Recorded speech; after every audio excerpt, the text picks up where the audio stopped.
नमस्कार, मैं हूं आमिर बेग। आप देख रहे हैं सिटी बुलेटिन न्यूज़। पेश हैं आज के प्रमुख समाचार। पिछले एक साल से बेटी की बरामदगी के लिए अधिकारियों के चौखट पर लगातार ठोकर खा रही एक वृद्ध महिला अब भटकते भटकते थक गई।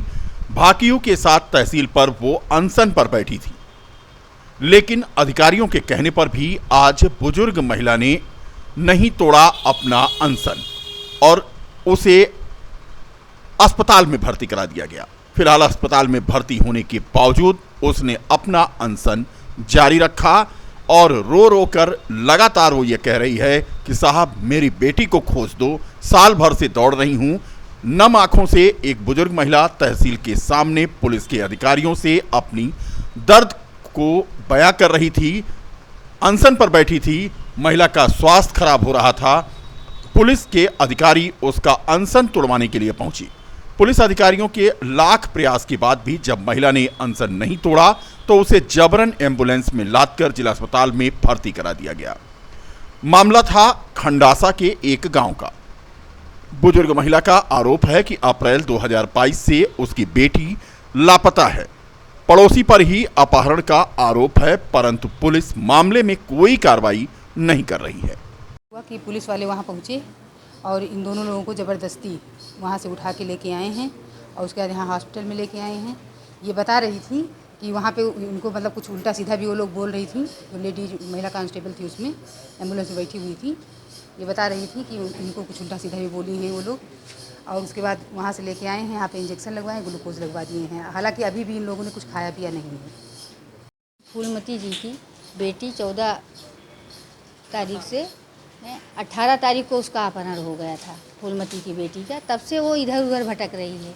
यहाँ थाने पर गई, सीओ साहब के यहाँ गई, क्षेत्राधिकारी के यहाँ, और यहाँ एसडीएम के साहब के यहाँ भी मतलब आई, ये एसएसपी महोदय के पास भी आई थी महिला हमारी। उसके बाद इसके पास उप मुख्यमंत्री का आदेश भी था अयोध्या एसएसपी महोदय का कि इसकी बेटी को गिरफ्तारी इसकी की जाए, लेकिन सर अभी तक कुछ नहीं हुआ। साल भर होने को है। शहादतगंज से नया घाट तक लगभग 13 किलोमीटर लंबी राम पथ का निर्माण कार्य चल रहा है। निर्माण कार्य इतनी धीमी गति से चल रहा है कि नगर के वासियों को मुसीबतों का सामना करना पड़ रहा है। जगह जगह पाइपलाइन के कटने से लोग पानी को तरस रहे हैं, तो कुछ जगहों पर बिजली की समस्या लगातार बनी रहती है। प्रशासन की तरफ से राहत देने वाली खबर है। एडीएम प्रशासन अमित सिंह ने बताया कि राम पथ निर्माण कार्य का लगभग 70% काम पूरा हो गया है। कार्यदायी संस्था को बरसात से पहले यानी 24 जून तक पाइपलाइन डालने और डक्ट निर्माण का काम पूरा करने का निर्देश दिया गया है। उन्होंने यह भी बताया कि 2023 दिसंबर तक राम पथ का निर्माण कार्य पूर्ण हो जाएगा और बरसात से पहले पाइप डालने और डक्ट निर्माण का काम पूरा कर लिया जाएगा, जिससे बरसात में आम जनमानस को समस्या न आए। बता दें कि पीडब्ल्यूडी मिनिस्टर जितिन प्रसाद ने भी 2 दिन पहले यही बात कही थी। अब एडीएम प्रशासन भी कह रहे हैं, लेकिन देखना यह है कि क्या समय से काम पूरा हो पाएगा। जो 12.94 किलोमीटर है उसमें 2 बड़े मेन काम थे। एक डक्ट बनाने का काम था और दूसरा डक्ट के बगल में जो स्टॉर्म वाटर के लिए जो पाइपलाइन डालनी थी उसका काम था। माननीय मंत्री जी भी कल आए थे, एजेंसियों से बात हुई है, आज भी प्रमुख सचिव साहब ने वीसी की है। उसमें स्पष्ट निर्देश दिया गया है कि 24 मतलब जून जब से पहले बरसात आती है उससे पहले डक्ट और सीवर लाइन काम पूरा कर लिया जाए, ताकि जो जलभराव की स्थिति आती है उसमें जो पानी है वो सब अंडरग्राउंड वाटर होके निकल जाए। तो एजेंसी लगातार वार्ता कर रही है। जिस हिसाब से रामपथ में काम चल रहा है, काफ़ी सारी चैलेंज ऐसी हैं जिसपे हमारी डक्ट बन चुकी है।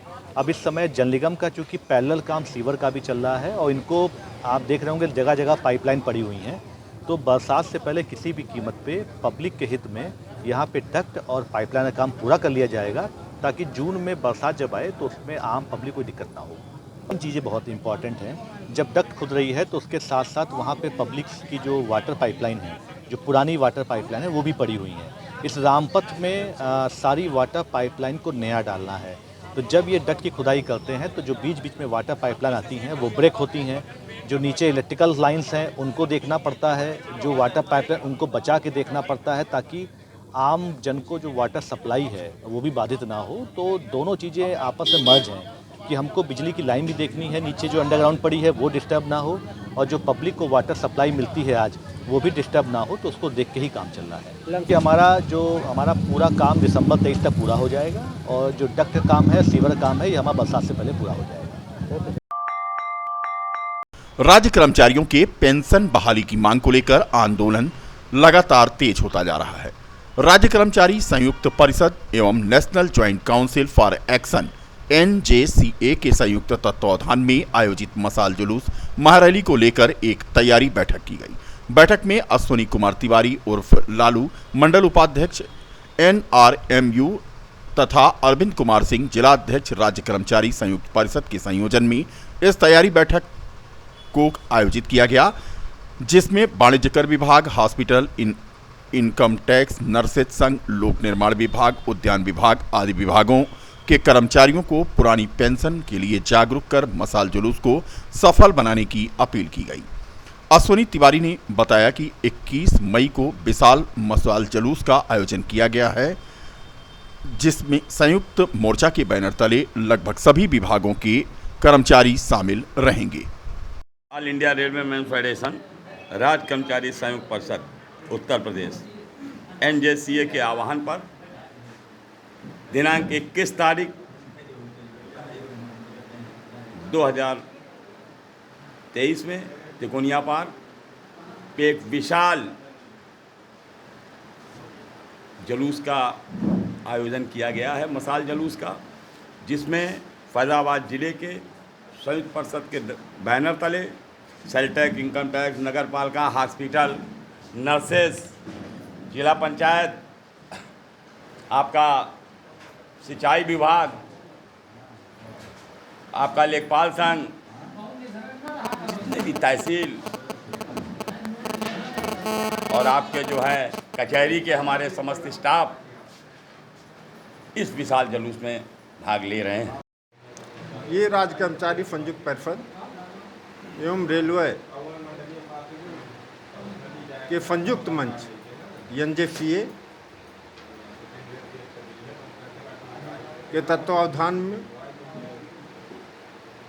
कल 21 मई 2023 को तिकोनिया पार्क से मशाल जुलूस पुरानी पेंशन के लिए निकाली जाएगी।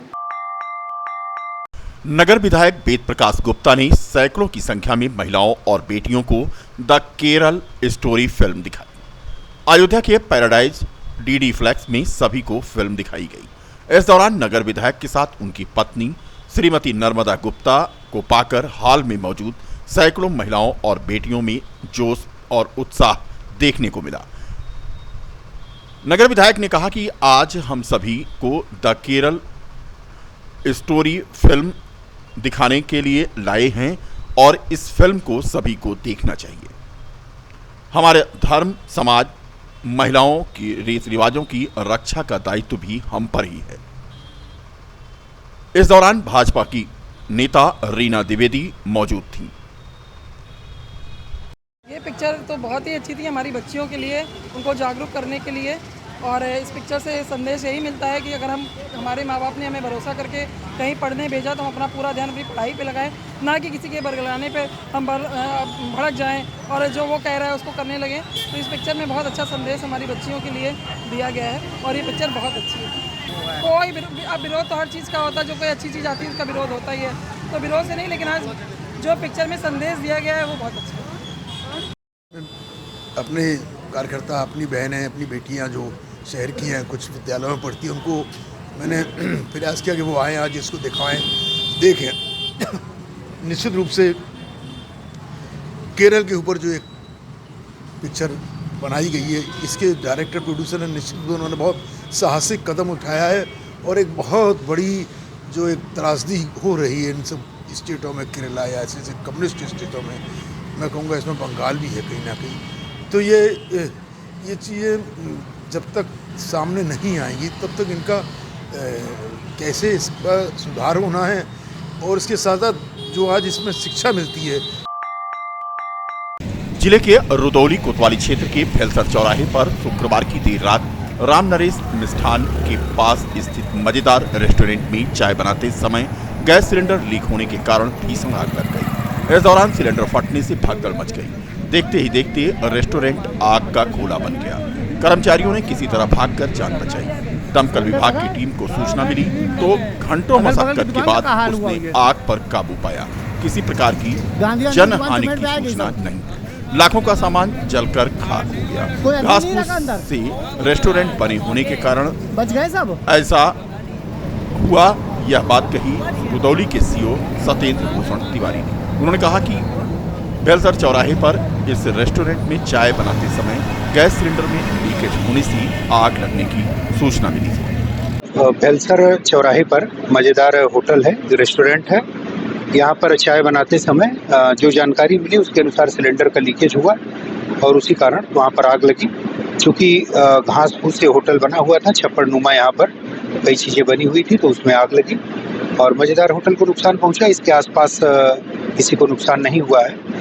फायर ब्रिगेड की मदद से, स्थानीय लोगों की मदद से और पुलिस टीम यहाँ पर आ गई थी, तो आपको काबू में कर लिया गया और फिलहाल यहाँ पर स्थिति ठीक है। नहीं, यहाँ पर किसी के जान का कोई नुकसान नहीं हुआ है। जो भी सामान थे और जो भी यहाँ की चीज़ें थी रेस्टोरेंट की, उसी को नुकसान हुआ। पुलिस प्रशासन किस तरह से आग पे काबू पाया? फायर ब्रिगेड को बुलाया गया और स्थानीय लोगों की मदद से जिसके पास जो भी सामान था, बाल्टी था या मग था, फायर ब्रिगेड की गाड़ियाँ गई तो उसकी सहायता से आपको बुझाया गया। जिला शिक्षा एवं प्रशिक्षण संस्थान अयोध्या में राजकीय माध्यमिक विद्यालयों में निपुण सहायक अध्यापक, एलटी ग्रेड तथा प्रवक्ताओं की दक्षता संवर्धन तहत 6 दिवसीय उन्मुखीकरण प्रशिक्षण कार्यक्रम का समापन हुआ। मुख्य अतिथि के रूप में संयुक्त शिक्षा निदेशक अयोध्या मंडल मनोज कुमार द्विवेदी शामिल हुए। इस दौरान डाइट की प्राचार्य ने मुख्य अतिथि को बुके देकर उनका स्वागत किया। प्रशिक्षण कार्यक्रम के दौरान उन्होंने मंच से संबोधित करते हुए माध्यमिक विद्यालयों में नवनियुक्त शिक्षकों और राजकीय विद्यालय के शिक्षकों को तमाम जानकारियों से साझा किया। वहीं प्राचार्य, उप शिक्षा निदेशक, जिला शिक्षा एवं प्रशिक्षण संस्थान संध्या श्रीवास्तव ने बताया कि 6 दिवसीय प्रशिक्षण माध्यमिक शिक्षा के शिक्षकों का था, जिसमें एलटी ग्रेड के शिक्षक और लेक्चरों को शामिल किया गया था। यह प्रशिक्षण डाइट में पहली बार आयोजित हुआ।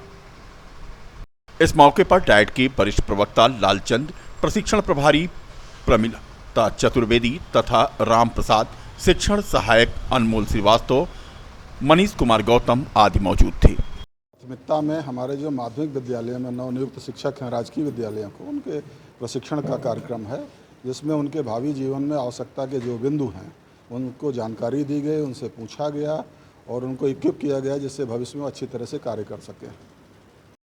6 दिवसीय प्रशिक्षण माध्यमिक शिक्षा के शिक्षकों का था। इसमें हमारे एलटी ग्रेड के शिक्षक और लेक्चरर इनको सम्मिलित किया गया है और ये जो प्रशिक्षण है हमारे डाइट में पहली बार हुआ है। अभी तक केवल हम लोग प्राइमरी का और जूनियर का प्रशिक्षण देते थे, लेकिन जब से महानिदेशक महोदय के अंडर में बेसिक और माध्यमिक दोनों एक साथ हो गया है, तब से ये प्रशिक्षण हमारे यहाँ डाइट में ही कराया जाएगा। ये हमारे नवनियुक्त सहायक अध्यापक प्रवक्ता हैं। जब इन्होंने ज्वाइन किया है, इनको अब काम करने के लिए क्या क्या चीज़ें इनको करना है उसके लिए एक मॉड्यूल डेवलप है, जिसे फाउंडेशनल ट्रेनिंग भी कहते हैं। इनका ये बेसिक प्रशिक्षण है, इनको सारी चीज़ें के बारे में बताया जाता है, कैसे हमारा क्या नियमावली है, इंटरमीडिएट एजुकेशन एक्ट क्या है, आरटीआई क्या है, आरटीई क्या है।